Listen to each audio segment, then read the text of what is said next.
Hi, JP Fournier of the Movie Jerks here, bringing you some more horror random reviews.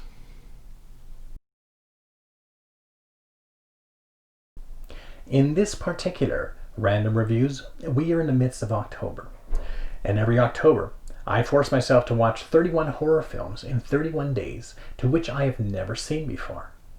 To help me find these movies, I've compiled a list of all the films I haven't watched on my Letterboxd account. What I've done is I've segregated all the horror films, so let's give this a good spin. And the 4 films that come up are the 4 I'm watching. We got Countdown. That's a current film. Wicked Wicked. That sounds pretty fun. Retard Dead.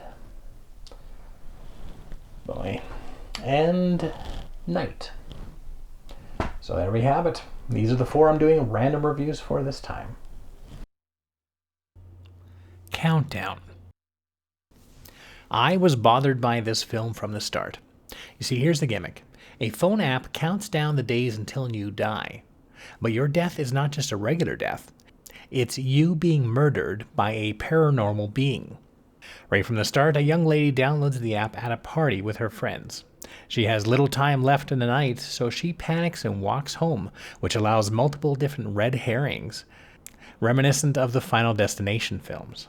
When she gets home, she turns on the bathroom light, and there you have it. The bathroom light barely lights up the bathroom. Nobody in their right mind would install a bathroom light that is dimmer than the moonlight shining through the window. I know this is done for ambiance and for the horror's sake, but right away, this film lost me. But it was from that point on that I started questioning everything. Like, if this app told you you only had a few hours left, could you trick the app by changing the time zone to give you a couple extra hours? Or what if this was a business phone and you shared it amongst your fellow employees? Does the app kill everyone in your department? Or does it reset itself according to who's handling the phone at that time? Let's say you undergo an operation that renders you dead for several seconds, but you are revived by a talented doctor. Would the app reset itself, or does the app only count down the days to the final death? And how much time is left in this bloody film? I admit this film is not geared for me. I didn't buy into the premise right from the start. So I had to find other ways to entertain myself while I was enduring this film. So with the theme of the title, I started counting. I counted seconds that led up to obvious jump scares. I counted the subplots that had no bearing to the final conclusion. Can I get a hallelujah high five? Fine. And I accidentally counted sheep because I passed out a few times. I also counted how many times I was going to return to this film after this review. The one thing I did like, though, was the reveal of the monster that was killing people. Because once I saw that monster, I found out what inspired this film. Oh. Bring. Yip, yip, yip, yip, yip, yip, yip, yip, yip, yip. Wicked Wicked. Dual Vision was a failed gimmick that was originally intended to be 2 full screens, side by side, showing 2 sides of one story. This concept was condensed to 1 screen with a split image. It is one of the first films to be shown in theaters with stereo sound, allowing the sound on one side of the theater to match the picture that's on the same side. This was expected to be a new selling feature and had multiple films lined up to follow this unique style of storytelling. But this film bombed in theaters and all the other films were kiboshed, probably because of the quality of Wicked Wicked. The movie is a tongue-in-cheek slasher psycho film that jokes don't quite work. You worked the night shift last night. Yes, sir. Punched in 9 on the money. Took a nap about 5 or 6 o'clock this morning. Oh, no, sir. Ducked out for coffee. Never left the lobby. Let's take this scene with this widow lady who's out of money and cannot afford her rent. When she is lying to keep her ego intact, we get to see the truth of her story on the right side. Oh, how I danced with the ballet française. Now, this could be a funny joke if the character wasn't so tragic.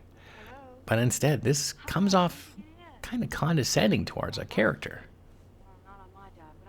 It is hard to gauge if this is supposed to be funny or if it's supposed to be tragic, because there had been other jokes prior to this in the same film. In some scenes, the dual vision does work. The film works when it comes to a different point of view. We get to see two stories happening at the same time in different locations. It also shows for what's in the mind of the character. There's a lot of neat gimmicks used here. However, the film doesn't have enough of those gimmicks and tricks to make it worth the whole film to be shown in dual vision. Sometimes the second screen just shows random scenery to help pull focus onto the story being developed on the other side. This only makes the story more confusing, because you don't know if there's a specific meaning that is being missed. Sometimes it appears that they just filled in the screen with whatever they had, because they had nothing else to fill it in with.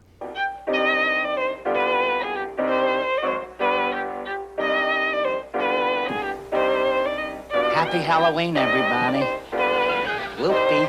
Is it because Tickle is the first roll-on with a big, wide ball?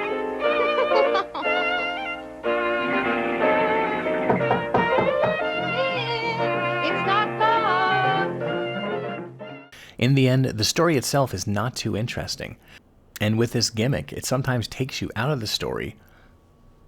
So when the final conclusion comes up, you feel underwhelmed. Dual vision is a cool concept and does have some fun uses. But in the end, it's more distracting than it is cool. Retarded. The word retarded refers to that which is delayed or held back in terms of progress, development, or accomplishment. In the past, this was a perfectly practical word that was often used in medical terminology. However, during the past couple of decades, ignorant assholes have used this word inappropriately, causing it to become a curse word and forcing it out of our English language. Now, I am not one who believes that we can improve the world by making changes to accommodate to the illiterate or the ignorant. I would have preferred to implement change through intelligent conversation or education. However, after seeing retarded, I now get it. Let's get rid of that word entirely. The movie Retarded is about a mad scientist who poses as a teacher for mentally challenged students, so he can test a serum on them. Unfortunately, if he uses it too much on one subject, it turns them into cannibalistic maniacs that can transmit their afflictions through biting and murdering their victims, turning them into zombies.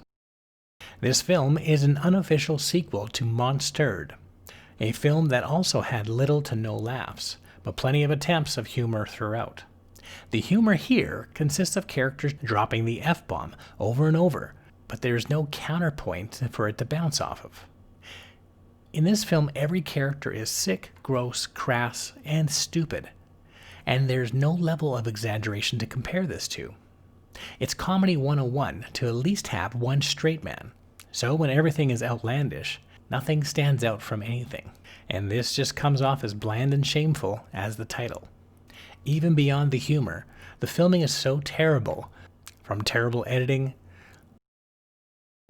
from bad special effects, and sound levels that do not match the entire film. Considers my evil lair. That's charming, Doctor, but we didn't come here for a goddamn housewarming party. You said you had something to show me. Yes, of course. Sure. Promise is a promise. Like the offensive word, let's hope this film gets forgotten in time. And just when I thought Retarded would be the worst film this week, I then watched Night. Night is about a teenage girl who's kidnapped and forced to be a star of an underground dark web torture show. You know a film is going to be bad when you recognize poor acting from someone, when they're just cutting string. The film is 65 minutes long, and the first 5 minutes are dedicated to following the victim before the initial kidnapping. Then we watch as this no charisma to save his life douchebag takes requests from online men So, anybody else got anything? who are paying him for specific torture techniques to perform. Shelby. Our shithead antagonist will request an action from his suppliers. Then when he performs the act, he will stand in front of the camera so no one can see it. So why are these men requesting more when they are not even able to see what he's performing to begin with? Oh, wait, I get it. This is a stupid movie. The movie is so stupid that when the girl gets the upper hand, she puts duct tape over his ski mask mouth to keep him from talking.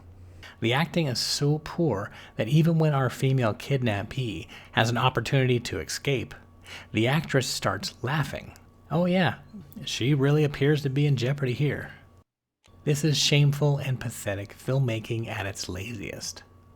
I don't even consider Night a movie. And there you have it, 4 more random film reviews, this time focusing on horror films. If you've seen any of these films, feel free to make a comment in the comment section. We'd love to hear what your opinions are. If you like this video, feel free to subscribe or give us a thumbs up. All of that helps. And for more information about The Movie Jerks, you can go to www.themoviejerks.ca.